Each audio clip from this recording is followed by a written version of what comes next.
Terima kasih pemirsa Anda masih bersama kami di Berita TVmu dan selanjutnya kita beralih ke informasi dari Jawa Tengah bersama rekan kami Agita Tricahyani berikut ini.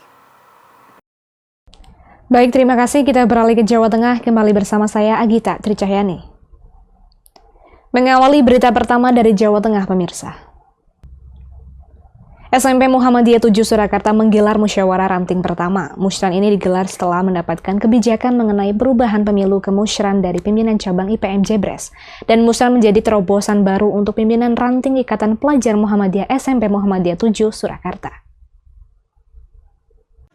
42 siswa SMP Muhammadiyah 7 Surakarta mengikuti musyawarah ranting Ikatan Pelajar Muhammadiyah atau Musyawarah IPM SMP Muhammadiyah 7 Surakarta di ruang meeting sekolah. Musyawarah ini merupakan musyawarah pertama kali SMP Muhammadiyah 7 Surakarta setelah mendapatkan kebijakan mengenai perubahan pemilu ke musyawarah dari pimpinan cabang IPM Jebres.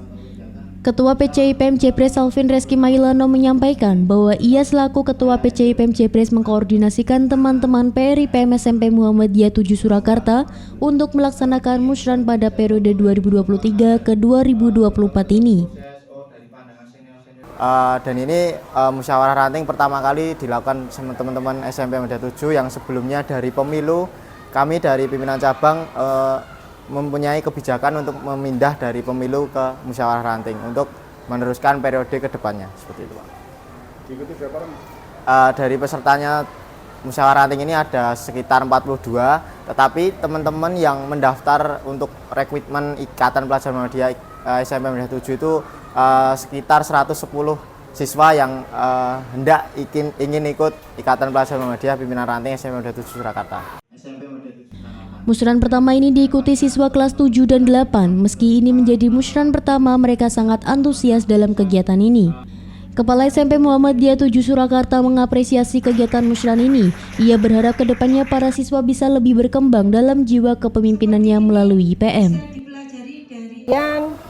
Dari wadah IPM ini diharapkan anak-anak bisa lebih banyak berkecimpung dalam organisasi, baik di dalam sekolahan maupun di luar sekolah melalui pimpinan cabang atau pimpinan daerah begitu. Dan mereka lebih bisa meningkatkan jiwa kepemimpinannya berorganisasi dalam kancah kehidupan masyarakat nantinya. Ketua Pimpinan Daerah IPM Surakarta Jody Julian Putra Kaisar yang kebetulan alumni SMP Muhammadiyah 7 Surakarta menyampaikan bahwa periode-periode sebelumnya belum ada musyawarah dan ini menjadi pertama kali musyawarah sesuai dengan ADART serta sesuai dengan tradisi yang ada di Muhammadiyah yaitu musyawarah. Saya kira musyawarah ranting seperti ini perlu untuk kita betul-betul tanamkan di pimpinan-pimpinan ranting bahwa proses-proses demokrasi itu bukan hanya persoalan milih-memilih, tapi juga ada opsi musyawarah, yang dimana musyawarah ini menjadi ciri khas dari Muhammadiyah sendiri, bagaimana nanti memilih pemimpin dan rekomendasi-rekomendasi untuk kepemimpinan ke depan. Saya kira musyawarah IPM SMP Muhammadiyah 7 ini perlu dicontoh oleh banyak ranting yang ada di SMP maupun SMA untuk kemudian IPM itu mampu menjadi aksentuasi gerakan dakwah amar ma'ruf nahi mungkar, gerakan pelajar berkembang jiwa. Sugiharto memberitakan dari Surakarta, Jawa Tengah. Pondok Pesantren Darul Al-Kombayan SMP Muhammadiyah Jono gelar perkemahan tamu Qobilah. Perkemahan ini diselenggarakan di awal tahun pelajaran sekaligus penyambutan anggota baru dan gelar karya P5 santri. Pondok Pesantren Darul Al-Kombayan SMP Muhammadiyah Jono menggelar perkemahan tamu Qobilah di lapangan Desa Telepok Wetan, Grabak. Perkemahan ini diselenggarakan di awal tahun pelajaran sekaligus penyambutan anggota baru dan gelar karya P5 santri. Perkemahan ini dilaksanakan selama 2 hari 1 malam dengan mengusung tema bersatu dalam kepanduan, berprestasi dalam kehidupan. Rangkaian agenda diawali dengan jalan long march dari sekolah pondok menuju lokasi sejauh kurang lebih 4 km di lapangan Desa Telepok Wetan, Grabak. Kemudian dibuka dengan upacara pembukaan dengan pembina Ketua Quadra HB Purworejo. Setelah pembukaan dilanjutkan dengan pendirian tenda masing-masing hingga menjelang siang. Para peserta mendapatkan beberapa materi, diantaranya materi pertama disampaikan oleh Ketua Kuarda HW yang menekankan pentingnya panduan dalam proses pendidikan siswa santri dengan adanya Undang-Undang Pandu Hizbul Waton. Materi kedua, motivasi belajar, disampaikan oleh salah satu lulusan Universitas Turki menjelaskan pentingnya belajar dan Al-Quran. Sesi selanjutnya yakni pentas seni santri dan gelar karya P5 diawali dengan menyalakan api unggun oleh kepala sekolah, dilanjutkan masing-masing kelompok menampilkan yel-yel kelompok dan seni yang telah disiapkan diantaranya drama musikal, dance, tari tradisional, tari Nusantara, drama Nusantara, tari bendera HW dan lainnya. Pagi harinya dilanjutkan dengan senam pagi bersama dan outbound santri. Kepala SMP Muhammadiyah Jono mengapresiasi kegiatan perkemahan ini. Ia juga menyampaikan bahwa perkemahan kali ini menjadi momen penting bagi siswa santri untuk mengasah militansinya. Harapannya semua siswa-siswi yang ada di sini bisa lebih memaknai terkait kepanduan yang ada dalam Hizbul Waton ini, kemandiriannya dan juga karakter-karakternya yang tidak lepas dari landasan religi terutama, dan bisa menjadi semangat, menjadi pedoman ketika semua siswa dan siswi mencetak prestasi dalam kehidupan mereka sehari-hari. Mudah-mudahan selama acara ini berlangsung akan diberi perlindungan oleh Allah Subhanahu wa taala, bisa berjalan dengan lancar dan semua siswa dan siswi menjalani kegiatan perkemahan ini dengan semangat dan juga dengan penuh rasa gembira dan ceria. Kegiatan ditutup dengan upacara penutupan serta pengukuhan santri dari Pandu Atfal menjadi Pandu Pengenal untuk santri kelas 7 dan untuk kelas 10 dari Pandu Pengenal menjadi Penghela. Dengan adanya perkemahan Hizbul Waton ini, anak-anak bisa mengembangkan sifat bertanggung jawab, menjaga lingkungan, mengetahui pentingnya melestarikan alam, mengembangkan kemampuan dan mengatasi tantangan yang ada di zaman modernisasi ini, sehingga anak bisa memilah dan memilih antara yang baik dan yang jelek, dan menciptakan anak yang berani tampil menjadi pemimpin, berakhlak karimah seperti contohnya Nabi Muhammad SAW.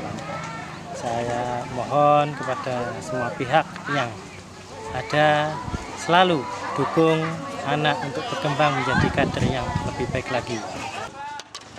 Ahmad memberitakan dari Purworejo, Jawa Tengah. SMK Muhammadiyah 1 Semarang memperingati Hari Batik Nasional dengan menggelar 3 kegiatan. Salah satu tujuan dari peringatan ini yakni memberikan pengalaman kepada siswa-siswi terkait cara membatik. Dalam rangka memperingati Hari Batik Nasional, SMK Muhammadiyah 1 Semarang menggelar 3 kegiatan dengan mengusung tema Batik Warisan Budaya Indonesia yang Mendunia. 3 kegiatan ini diantaranya Unggah Tuibon Serentak, Membatik Bersama, dan Fashion Show. Kegiatan ini bertujuan untuk memberikan pengalaman kepada siswa-siswi terkait cara membatik, menambah wawasan, dan membangun rasa kebanggaan terhadap batik. Batik merupakan warisan budaya Indonesia yang mendunia dan batik telah diakui sebagai warisan budaya tak benda oleh UNESCO. Peringatan Hari Batik Nasional diikuti siswa-siswi SMK Muhammadiyah 1 Semarang kelas 10, guru, karyawan dan PPL dari UNES serta UIN. Sebelum membatik, para peserta mendapatkan arahan dari guru terkait alat batik yang akan digunakan dan langkah-langkah saat membatik. Harapan kedepannya anak-anakku, siswa-siswi SMK Muhammadiyah 1 Semarang memiliki rasa kebanggaan ya untuk mengenakan batik dimanapun mereka berada. Haris Iqbal Pratama memberitakan dari Kota Semarang, Jawa Tengah. Pimpinan Wilayah Muhammadiyah Jawa Tengah menggelar fokus grup discussion pimpinan daerah Muhammadiyah se-Jawa Tengah di Karimun, Jawa. Salah satu tujuan dari penyelenggaraan FGD ini yakni merumuskan usulan Muhammadiyah Jateng untuk Tanwir Muhammadiyah. Jelang Tanwir Muhammadiyah, pimpinan wilayah Muhammadiyah Jawa Tengah atau PWM Jateng gelar fokus grup discussion atau FGD bersama pimpinan daerah Muhammadiyah atau PDM se-Jawa Tengah di Karimun, Jawa. Kegiatan ini diikuti ketua dan anggota PDM se-Jawa Tengah dengan total peserta 120 orang. Tujuan dari penyelenggaraan FGD ini diantaranya merumuskan usulan Muhammadiyah Jateng untuk Tanwir Muhammadiyah, pembahasan inovasi program dan gagasan untuk perbaikan organisasi, pembahasan inisiatif program dan capaian untuk menyukseskan program prioritas Muktamar ke-48, serta mengumpulkan masukan dan evaluasi untuk PWM dan PDM sejateng dalam penanganan 4 pilar utama Muhammadiyah, yakni pendidikan, kesehatan, sosial dakwah kemanusiaan, dan ekonomi. Ketua PWM Jateng Tafsir menyampaikan bahwa PWM Jateng akan mengusung isu tata kelola persyarikatan di Tanwir nanti, dimulai dari profesionalitas para sekretaris persyarikatan dalam rangka membangun tata kelola persyarikatan yang maju, profesional, dan modern. Pada seluruh PDM yang hari ini hadir akan melampaui ekspektasi. Dari 70 yang kita targetkan ternyata pesertanya bisa 117. Suatu yang menggembirakan. FGD kita adalah bagaimana menjaring usulan-usulan dari PDM se-Jawa Tengah, khususnya untuk materi Tanwir pada Desember mendatang. Kita tahu bahwa Muhammadiyah adalah civil society, kekuatan dari bawah, maka bagaimana kita membawa isu-isu yang dibawa ke Muktamar, kita menjaring dari bawah, yakni usulan-usulan dari PDM. Itulah yang kemudian malam ini kita mengadakan FGD. Sekretaris PWM Jateng Dodok Sartono menyampaikan bahwa banyak masukan dan kritikan yang disampaikan oleh PDM se-Jawa Tengah dan akan menjadi materi yang menarik untuk Tanwir nanti, sehingga akan ada inovasi di persyarikatan untuk menuju reformasi organisasi. Di Karimun Jawa ini sekaligus refreshing bagi para pimpinan, wisata bahari, menikmati betapa indahnya Pulau Jawa ini, termasuk di Karimun Jawa ini, dan menikmati keindahan itu sekaligus melepaskan kepenatan dan membangun chemistry, kedekatan, intimasi antar pimpinan PWM, PDM se-Jawa Tengah. Dengan kedekatan inilah harapan kita seberat apapun amanah program yang diemban di periode Muktamar 48 ini akan terasa lebih ringan dan mudah. Selain FGD, peserta juga refreshing di beberapa tempat wisata yang tersedia di Karimun Jawa. Tim TV memberitakan dari Karimun Jawa, Jawa Tengah.